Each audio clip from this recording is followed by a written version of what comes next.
Well, hello everybody. Welcome back to my channel where we talk about whatever I feel like talking about because it's my channel and not yours. Well, I've been away for quite some time, but I have a lot of things on my mind.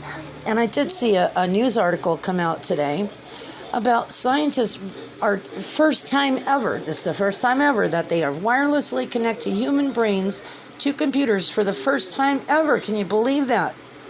Oh my. For the first time ever, scientists have managed to form a fully functioning wireless link between a human brain and a computer. A potential breakthrough for individuals suffering from paralysis.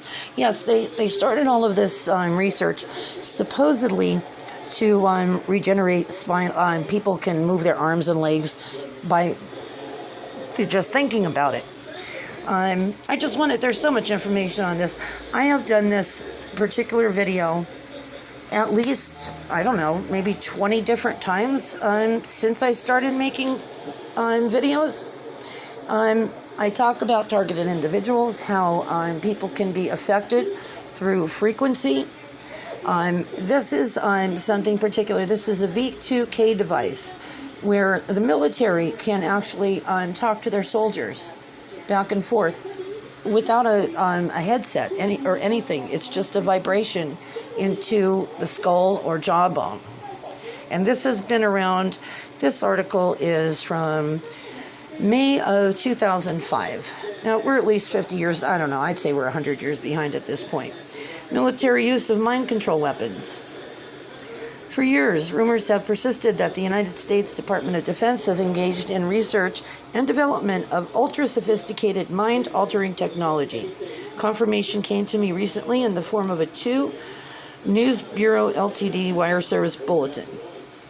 1991 news brief, high-tech psychological warfare arrives in the Middle East. Describes the psychological operations PSYOP tactic directed against Iraqi troops during Operation Desert Storm. The maneuver consisted of, oh boy, this is a terrible writer. Subliminal mind-altering technology was carried out on radio frequency broadcasts. March 1991 news states that among the standard military planning groups in the center of the U.S. planning operations at Riyadh is an unbelievable, highly classified PSYOP program utilizing silent sound techniques. The opportunity to use this method occurred when Saddam's military command and control system was destroyed. They were then forced to use commercial FM radio stations to carry encoded commands, which were broadcast on the 100 megahertz frequency. U.S. PSYOP's team set up its own portable FM transmitter utilizing the same frequency in the deserted city. This U.S. transmitter overpowered the local Iraqi station. PSYOPs transmitted vague or contradictory military orders and information instead. Subliminally, a much more powerful and sinister technology was at work.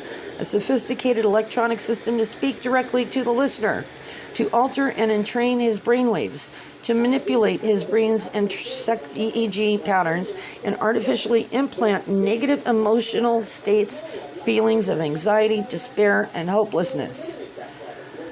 Artificially implant negative emotional states, feelings of anxiety, despair, and hopelessness.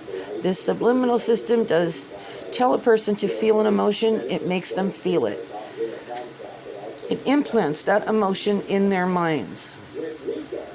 I noticed that the IT wire service was from out of the United States.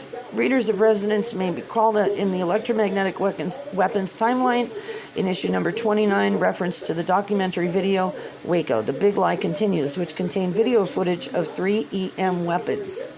This segment of film was from British Broadcasting. I wondered if there was any significance to this.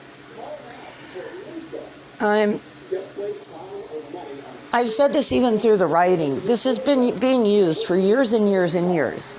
And we're talking about V2K, we're talking about remote neural monitoring, we're talking about a few different things here, but the technology is all basically in the same basket, as far as I'm concerned. If they can plant a feeling or a thought or emotion, or even make someone feel like they're going to throw up. They're nauseous. They feel sick. They can't come out of their house and fight. There's even a brown sound. There's a frequency that will make everybody poop their pants. Now, go on and read this article. There's a lot in this article. I don't know who did this, but there was some pertinent information there. Patents. I've done umpteen videos showing everyone the patents. Okay, nervous system excitation device, that was through a television. Okay, they can initiate a controllable response to the neurosenses with applying pressure waves or stress waves to the ears or bones. It's just a radio frequency. Provide a means of causing a person to receive an oral perception of the sound corresponding to the audio modulation of radio frequency electromagnetic waves that are coupled with the nervous system. That's feeding you a sound that no one else can hear. Treatment of neuropsychic somatic diseases with heat, light, sound, whatever. They're trying to say they're going to help people with problems by altering their brain patterns. Remotely monitoring and altering brain waves. This is remotely. Now remember, the article said first time ever. For the first time ever, they have remotely connected to a human brain. Well, I beg to differ because this patents were out for years and years and years, and the actual machinery has been built. So, you ever wonder why, you talk to your friend, you all had terrible nightmares last night, everybody is anxious and depressed. Do you ever wonder if it's not, maybe it's not even targeted at a particular person or intended to harm anyone? What if radio frequency and electrosmog just affects people in an adverse manner, and some of us may feel depressed or even sick? Hearing device, hearing system, silent subliminal presentation system.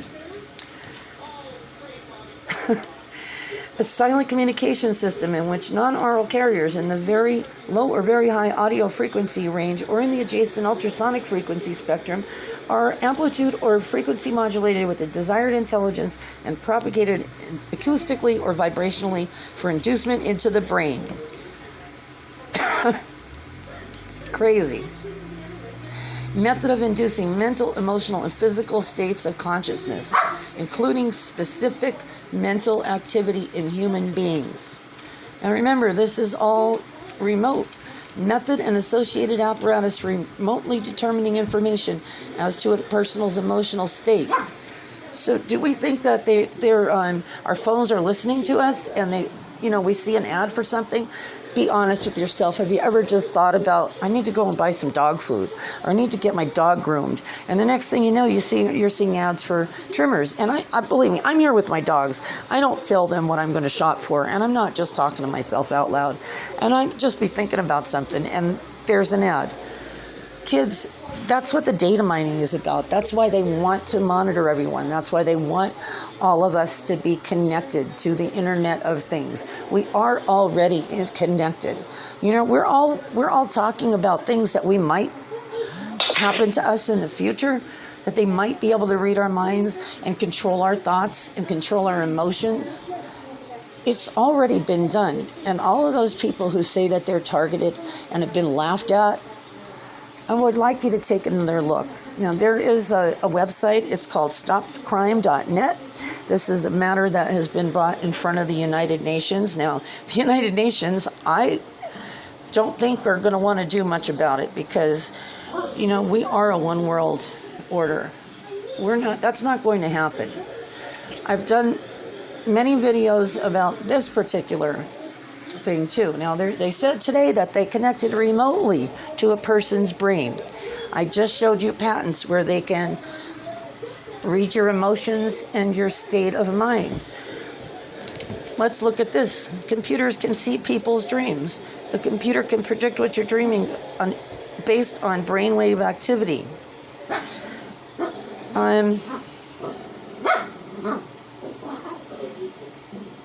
Let's see. No, that's not the article that I wanted to look at. I want to show you. That's something that we're going to talk about in the future. Let me just look it up quick here.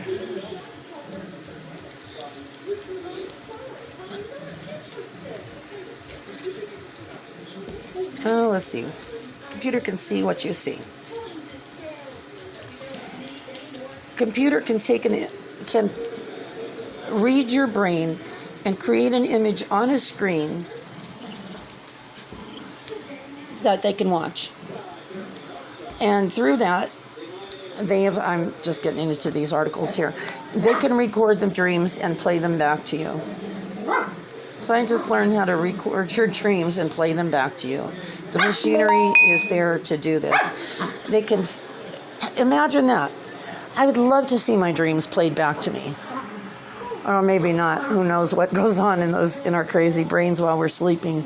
I don't know. Think maybe we're living other lives, but I know I started to ramble as I usually do.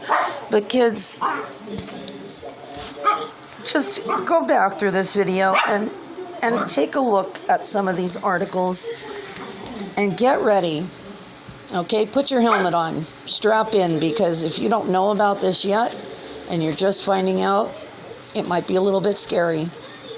So I'm sorry if I'm the first one to bring it to you, and I'm happy to bring you this news. I mean, everybody needs to know. And, nobody wants to believe this. It's not something that I believe in. These are actual facts. And I just ran through a bunch of pages. I mean, just Google the patents. Then go ahead and look at the machinery that's been built. Active denial has been used. Now, that's something I've got a problem with. All of these riots that went on in this country, if they did not want these riots, if they were not beneficial to someone, they could have been stopped with active denial immediately, because they can play at a frequency that would make your skin feel it's on fire and you have to flee. And that, I don't know, let's see, I'll just bring it up real quick. Active denial system. They show you a video of it in action. I mean, it's real machinery. We have this. They want to actually create, well, they have them already. They're called pain guns. And imagine your local police officer that's already not really a nice guy having a pain ray that he can torture someone with, and it leaves no mark and no evidence. These are things that we had better wake up to, kids. It's been around for a long time. Marines and several other DoD representatives had quite the heated demonstration at Quantico, Virginia from the Joint Non-Lethal Weapons Directorate. This is a military area. Move away from the perimeter. I say again, this is a military area. Move away from the perimeter. Their new active denial system boasts a reach far beyond any other non-lethal system. Well, it's a versatile system, and it has a range of non-lethal capability that we can't even come close to with any of our fielded systems today that are in our military forces. About 7 football fields to give it some perspective. It can deter individuals on a military perimeter all the way up to a riotous crowd. Sorry. All without permanent harm. It only penetrates 1/64 of an inch of your skin. Goes very shallow into where your nerve receptors are, and there's no permanent injury caused by it. Very safe system. We built in some safety margins and it's safe. Training for the operators. They even let any of the guests volunteer to test out its effectiveness and safety, including... Okay. My question has been right along, when there is rioting, why was this not employed? It exists. It would have quelled everything immediately. So, I'm so tired of being called the queen of conspiracy, and I say I don't think that this is true, or that's not true, or I think this is staged. Think about it. This stuff fires me up, guys. All right, leave it on. If you want some more information about this, I have actually a playlist with all of the machinery and the patents that I made way back like over a year ago when I started making videos, and I'm way up over 1,000 videos. I don't even know what I've made videos about at this point. But this particular video I've done several times because every time it comes out, we're getting disclosure of all of this stuff. So, tell your friends. Wake up. This stuff exists.